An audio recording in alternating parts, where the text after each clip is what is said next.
Now, if you've been paying attention, you've been hearing the same things we have, and this little parasite's population is on the rise. What am I talking about? I'm talking about the spawn of Beelzebub himself. These little creatures are parasites from HE double hockey stick, the Lone Star tick, and it's not a joke. Now, I don't think people actually understand the severity of it. If you get one single bite from this, it can take just about everything from you. It takes way more than what people are talking about. What am I talking about? I'm talking about the spawn of Beelzebub himself. And one single bite, at best, leaves an itch that you will never ever be able to scratch. That's at the best. At the worst, it can take everything. I certainly have come up with ways to combat these little creatures, and that's what I'm going to share with you right now. What am I talking about? I'm talking about the Lone Star tick. And over the course of the last 5 years, I have been personally and intimately introduced to the tick. Now, I grew up in northwestern Pennsylvania as a child that loved to stomp around in the woods, and I would sleep on the ground, and I would run here and I would run there, and there was deer and squirrels and all the animals in the forest that are out there, and never, not one time, can I ever identify being bit by a tick. I spent another large majority of my life in Colorado, the western slope most notably, and even there I would sleep on the ground, and I would hang out in the woods, and all that, and I never, not one time, ever remember a tick. But the moment I moved out here, I was introduced to it, and we started hearing a lot of things about the tick. You know, we've all heard the stories about the little biolab on the island across from this town called Lyme, right? So am I saying that this is the situation? Not necessarily, because I don't have any evidence that could suggest that this is like something that is intentional. I'm not even sure that is, but it is a story that I heard growing up. Now, that being said, I can tell you that we have been instructed on lots of ways to deal with ticks out here.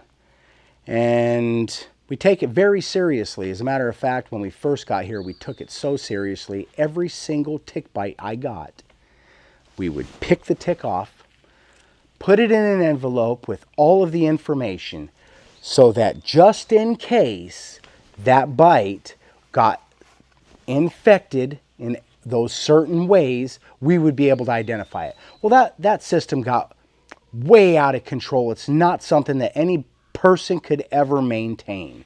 And we learned a lot of hard lessons. We were told that if the ticks are real bad this year because we didn't have a good freeze. That was last year, guys, and the ticks were pretty bad. Well, this last winter we had an amazingly hard freeze. Well, guess what? This year, without a shadow of a doubt, the tick population is on the rise. And I can show you that. Yesterday, after a massive rain, we got like 1.25 inches. I'll show you after we're done talking here. I'll show you how full my bucket is from this one rain. This is how much water. Look at this. Look at this. That was the rain that we got last night. And we decided to go out and do a test. Now, this test consisted of a white cloth, right? And you could take a white cloth. I actually learned this using a sheet, right? Well, it was really wet, so I didn't want to do it the typical way, which you could take a sheet, a big white sheet, and drag it across your yard. And when you reveal the side of the sheet that was on the ground, you can easily identify the ticks, and you can kind of get an idea on the tick population. There's 2 right out the gate.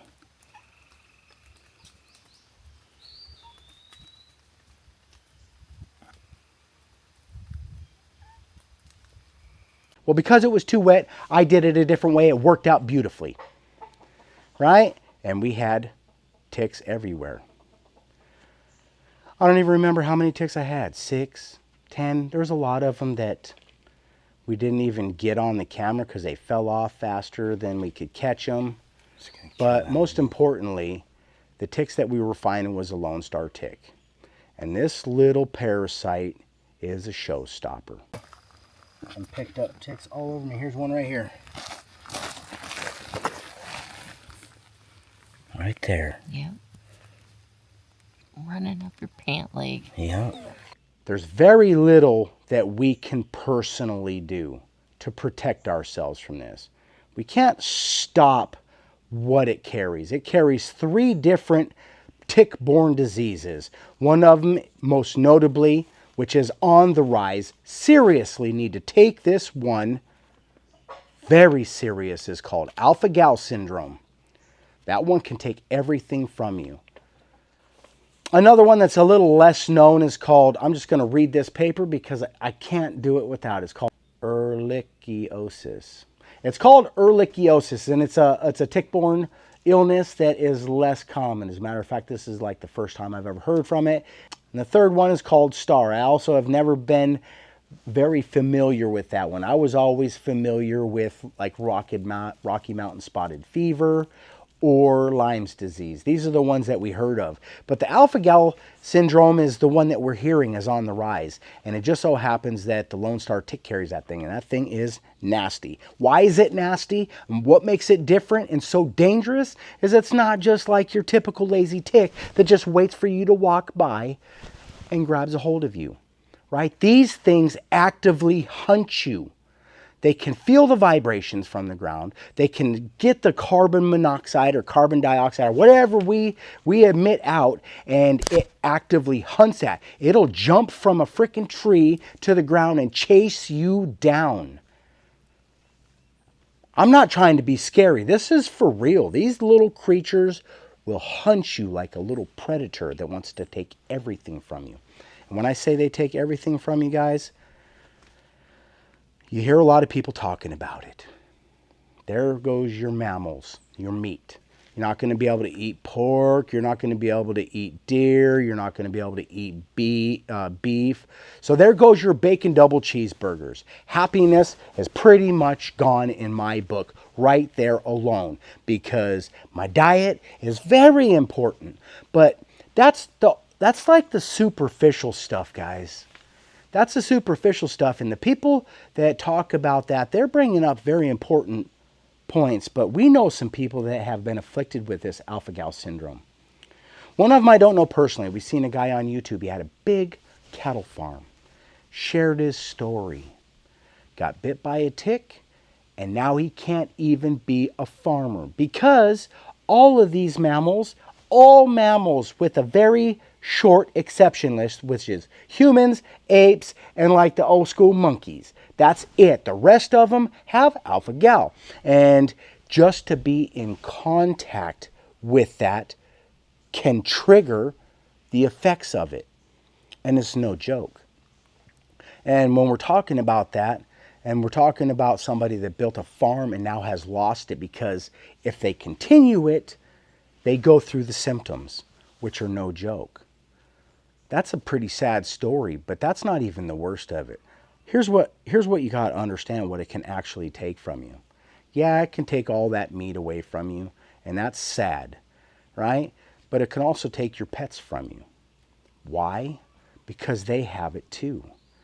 They have it too. Plus, you feed them dog food that has, beef in it, which has more of this alpha-gal in it. The higher the amount, the more chances that you can have a reaction or a more severe reaction or your sensitivity to it. But even just a lick from your dog, it's a showstopper. Come on, right up here. Good boy. Turn around. Sit. Now this is Doggo. We love Doggo.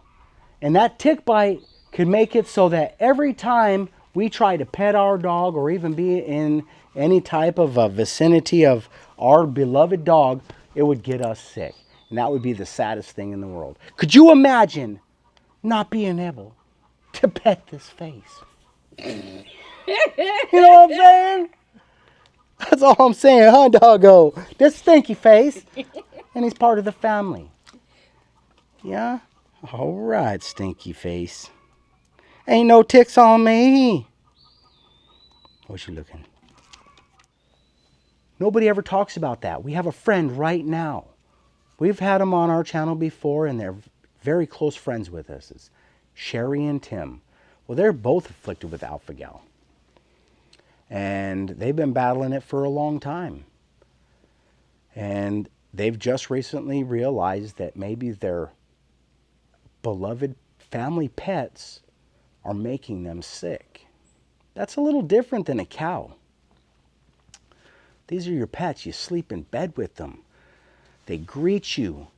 They're your family members in a lot of ways. I know people can push back on that, but it's real.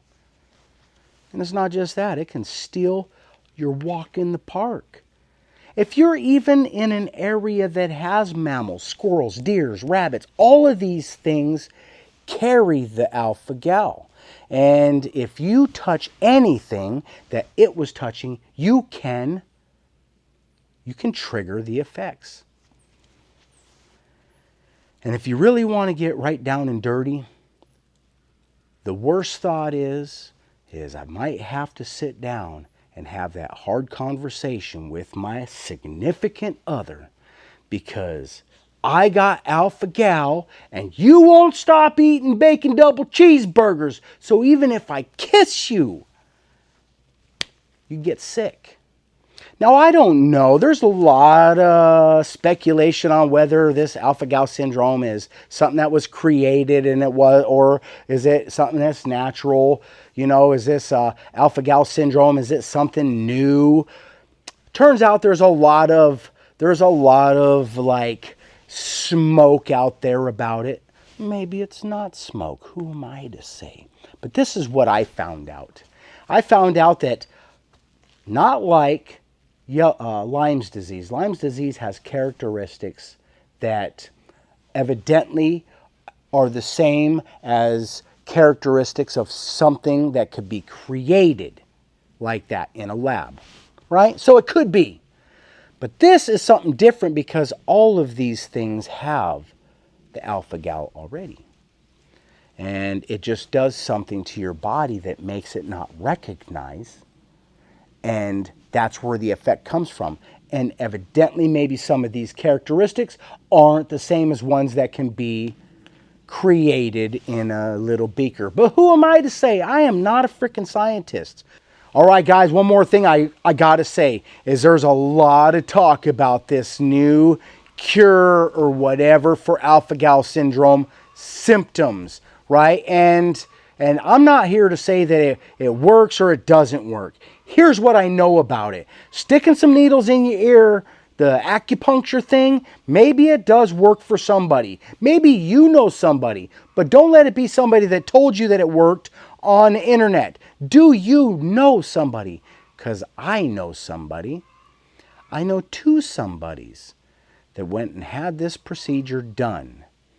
And what they told us was one of them, it didn't work at all. They were like, oh Lord, let's go have us a bacon double cheeseburger. Ain't no ostrich for me. Nope, she got sick. She triggered all of those symptoms. And from my understanding, it's a nightmare, right? And maybe it did something for her husband. Maybe. He's not even sure. Here's what he was told. You don't lose the syndrome. It just helps minimize potentially some of the effects. So I don't know. What do I know? It didn't work for the people we knew. Maybe it worked for somebody else. But if that's what you're banking on, ooh, you better take a look at it. All right. In my view, I'm going to be looking for contact information for Dr. Kevorkian if I get alpha-gal syndrome. That's too much. No person. Where's the happiness? The promise is gone. Or you'll have to find it in other ways. And I'm going to tell you right now, ostrich, as good as it is, the ones that eat it, they know it is not a bacon double cheeseburger. It's not. You're not going to get a bacon double cheeseburger out of ostrich, and it's expensive too. So when you're trying to fight back, there really isn't a whole lot you can do. And when the tick population is on the rise like it is right now, maybe it's intentional, maybe it's not. What does it even matter at this point in time? They're there. That's the Lone Star. That's the one that carries alpha-gal.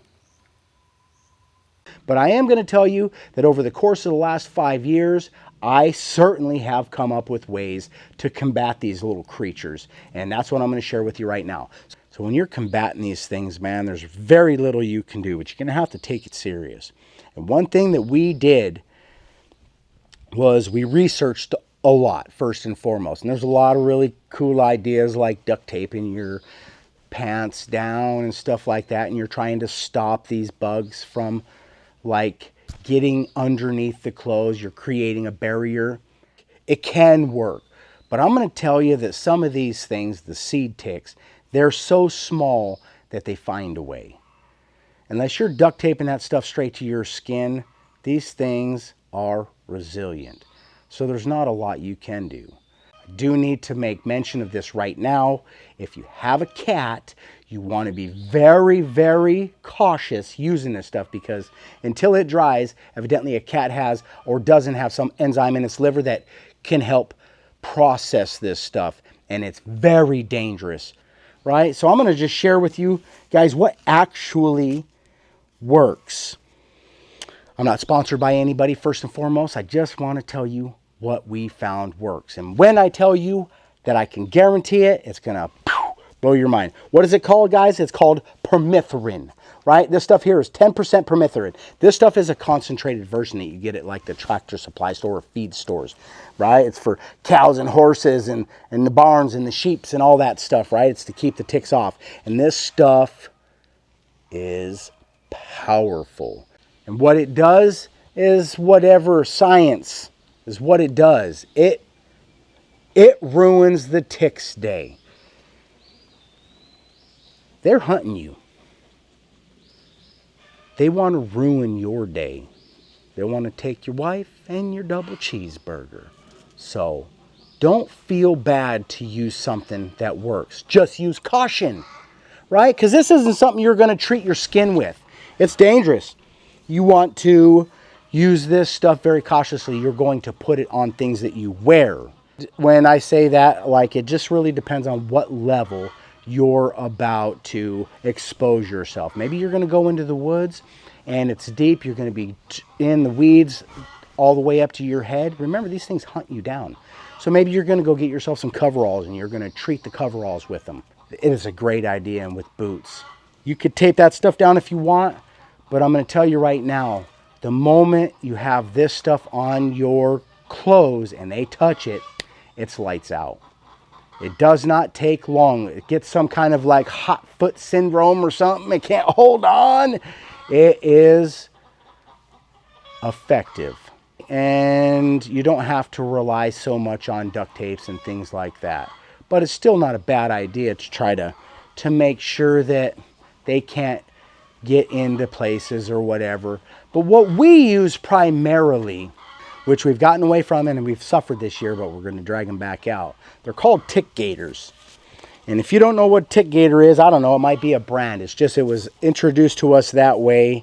These things are amazing. And the nicest thing about this, I'll bet you the manufacturer doesn't recommend it or even suggest it, but you can retreat this stuff, because permethrin, once you treat your clothes, you can get like a few 5 or 6 washes out of it, evidently, and it still have some effectiveness in a fashion that can protect you from these little parasite creatures that want to steal your dreams from you. This stuff here is amazing, right? It's a Velcro. What am I talking about, guys? I'm talking about Bama-Lama. It goes on your pants. So typically you would make sure that you got no way. You're going to probably be wearing boots out into the woods. And if you're wearing shoes, you want to make sure that you got this tucked. Or you have this, your tick gaiter, down below enough to where a tick can't get on and find its way up behind it. But it's Velcro, guys, and it has a special material. It's kind of like those athletic wears, right? It's got multiple layers. I don't know if you can see that close enough, but you can actually see through it, right? And it gives a place for the tick to crawl inside of and get lodged while that permethrin does its thing. And they work. They work for everything that goes from the ground up. They work. Now, when you're talking about the Lone Star tick, you're talking about something that is actively hunting you. It will jump out of a tree. It's not a joke. It's real. These things they're trying to get you. Their only goal in life is to get your blood, and they can sense you coming. We will share some of the products in our links in the descriptions, just so you know, because we're not sharing this to like sell a product or anything. Actually, this is called limeys. Imagine that. I'll assume that it has something to do with Lyme's disease. So this works with all of the ticks. As a matter of fact, it pretty much works with all the bugs. That permethrin kills everything. So you do want to be careful when you apply this stuff on maybe your coveralls or your clothes or whatever. It doesn't have to be coveralls, guys. You can wear pants and a shirt, but you treat it, right? Because when the tick gets on there, it does the magic. It doesn't repel it with a stinky smell or a bad taste. It ends it right there. It's a Dundata Fiestata very shortly after. And all you got to do is apply this stuff. Be very careful when you handle it. Give it like enough time to dry, maybe 24 hours or whatever is recommended. I'm not telling you how to use this stuff. I'm just telling you that that's what works for us. And it's actually what is recommended from the manufacturer. So that being said, guys, I'm going to wrap this one up right here. I feel confident enough that I shared everything that I know about the Lone Star tick and what it's willing to take from you. It's going to do more than tick you off, guys. It's going to take everything. And it only takes one bite. And when we walked through our property, you've seen it. There was big ones and little ones. That means we walked through new nests and old ones. They're everywhere. And when you live in a humid state and it's warm and it's raining, it's the magic ingredients for explosive populations. And that's what we'll settle on for now. Now, if you think it's something else, I want you to holler down below and let me know. But that's where we are with it. I used to think that the daddy longleg was the most poisonous spider in the world. I can buy into anything. They told us that the freeze would kill it off. Nah, probably not. These little guys, they go right back home. They try to. Maybe not as deep, but they crawl up under the leaves in the forest and into the dirt where they can find a temperature that they can survive. And they do. All right, guys, if you're enjoying this content, make sure you give me a thumbs up, right? And hit that notification bell to let you know these guys just want to hang out with you, right? And share this video because the tick bite takes more than anybody really knows. And we need to get the word out there. And subscribe right now. Let me know where you're at. Are you in a state full of ticks or are you tick-free? I just don't want the tick on me. All right, guys. Thanks for hanging out with us. We'll see you on the next one. And peace. Come on, right up here. Good boy. Turn around. Sit. Now this is Doggo. We love Doggo. And that tick bite could make it so that every time we try to pet our dog or even be in any type of a vicinity of our beloved dog, it would get us sick. And that would be the saddest thing in the world. Could you imagine not being able to pet this face? You know what I'm saying? That's all I'm saying, huh, Doggo? This stinky face. And he's part of the family. Yeah? All right, stinky face. Ain't no ticks on me. What's you looking?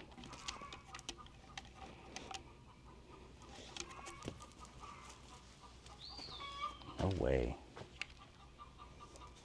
I had another one, but I already forgot. Oh, the water.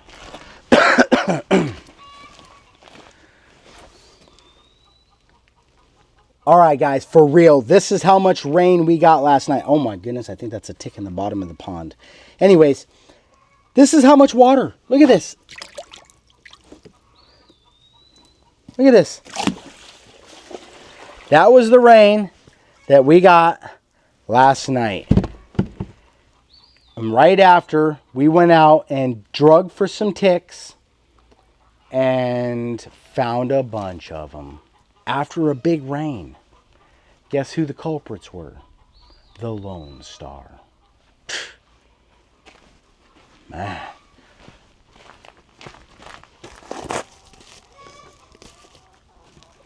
Maybe it's not coincidence.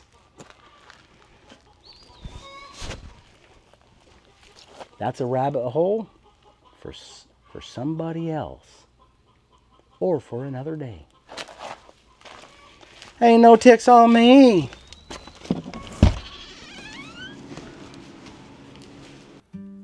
Bills piled high, but the faith ran deeper. She was the dreamer, he the